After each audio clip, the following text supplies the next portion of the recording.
Welcome to News at 9. First, the highlights. Lagos State government restates commitments to achieve livable environment. Organized labor declares indefinite strike over minimum wage. And on the foreign scene, Philippines won China against act of war. And in sport, South Africa's coach names final squad ahead World Cup qualifiers against Nigeria. Now the news in details. I am Timmy Dayo. Anthony. The Lagos State government has expressed its commitment towards collaborating with stakeholders in the hospitality sector to make the state a livable environment and destination of choice to conduct businesses. Commissioner for Tourism, Art and Culture, Choke Benson Aweka, said these are the stakeholders' engagement with practitioners in the hospitality sector with the theme addressing current industry challenges, emerging trends, policy frameworks, collaborative opportunities within the hospitality value chain organized by the ministry.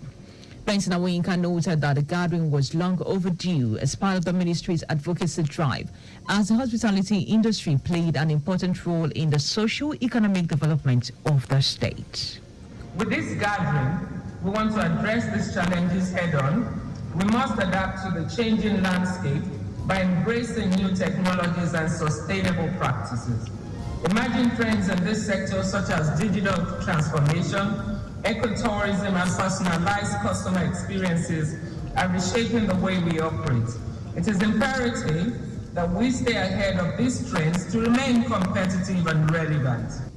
She called for the cooperation of stakeholders as the ministry review its policy frameworks to make the industry data-driven while embracing new technology and emerging practices to remain competitive. The panelists at the event harped on the need for practitioners in the hospitality sector to work collaboratively with the state government and to make the environment safe and conducive for all businesses. Still in Lagos State, the Lagos State Universal Basic Education Board says it will ensure that every contractor has equal opportunity in the bidding processes for its upcoming project. Chairman of the board, Akim Shitu, gave the assurance while addressing contractors on the bidding process for the upcoming project at the pre-bid meeting with the theme, emphasize on responses on e-procurement. She to emphasize that the bidding process will be made public, allowing all potential contractors to understand the requirement, and the agency will maximize the digital space to facilitate electronic submissions. With 43 bidders in attendance, the chairman encouraged all participants to download the necessary files online and bring fresh ideas to help the agency achieve the best outcome for its project. The Association of Lagos Title Chiefs has congratulated the President and Commander-in-Chief of the Armed Forces of the Federal Republic of Nigeria, President Bola Tinubu, and a brother chief on the first-year anniversary of his administration. The association in a statement thanked God for the opportunity given to him to lead the country at this critical period in nation building and development. Also, it noted with satisfaction the several bold reforms across the sector of the economy, especially in massive infrastructure development and upcoming housing projects all across the country. The statement also noted the remarkable achievements of Governor Babajide Sanwo-Olu on his 5th-year anniversary in delivering the dividends of democracy to Lagos communities through the faithful implementation of the Think Plus agenda. And now to the rest of the story. Members of the organized labor have declared a nationwide indefinite strike over the federal government refusal to raise the proposed minimum wage from 60,000 naira. President of the Nigeria Labour Congress, Joe Ajuri, made this known at a press conference at the Labour House, Abuja. Ajuri said the strike will begin by midnight on Sunday, June 2nd.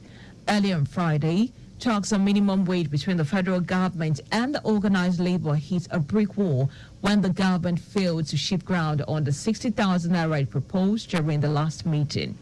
To recall that NLC and TUC had given a May 31st ultimatum on the new minimum wage.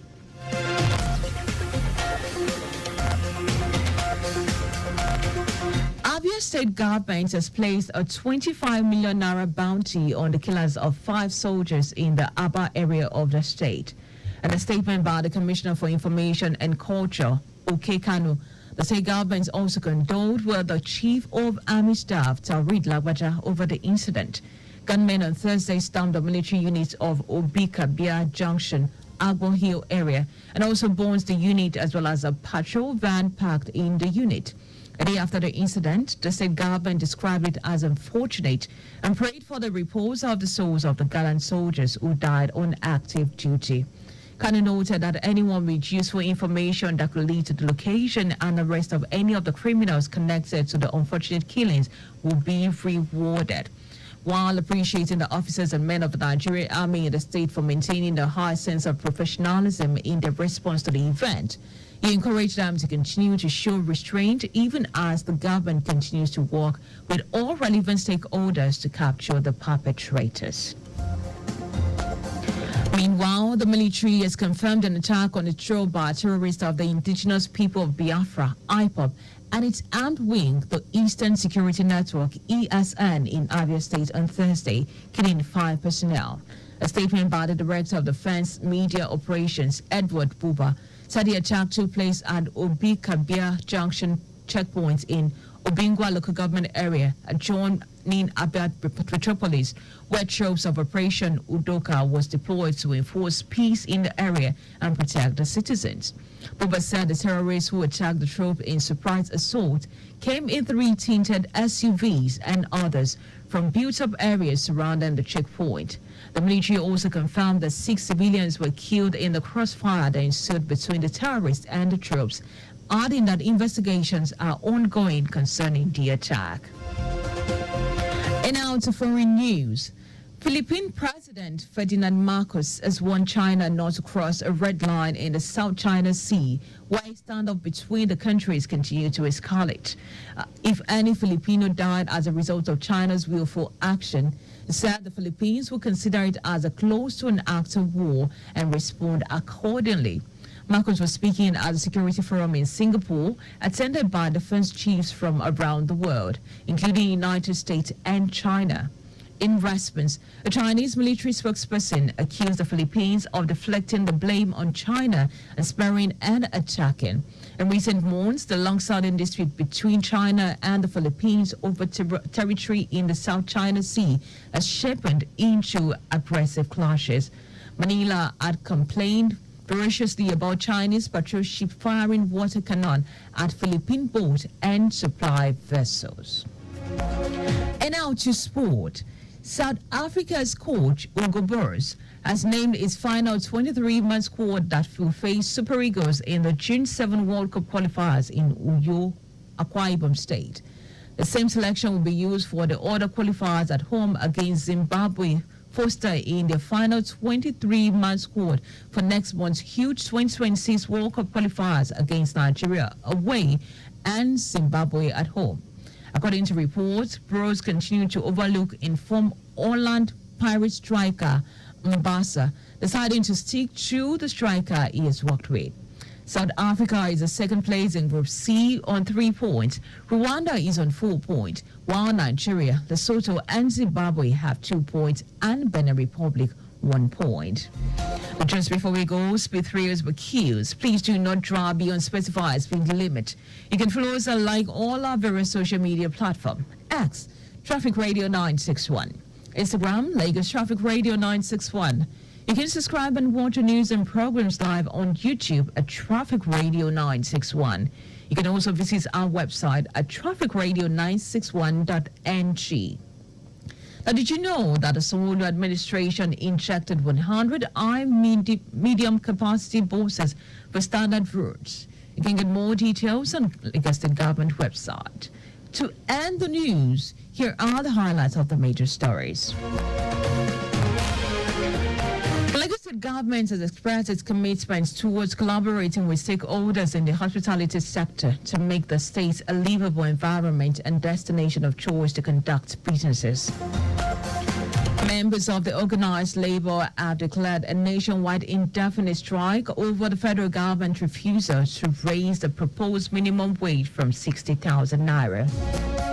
We also told you the Philippine President Ferdinand Marcos has warned China not to cross a red line in the South China Sea, where a standoff between the two countries continues to escalate.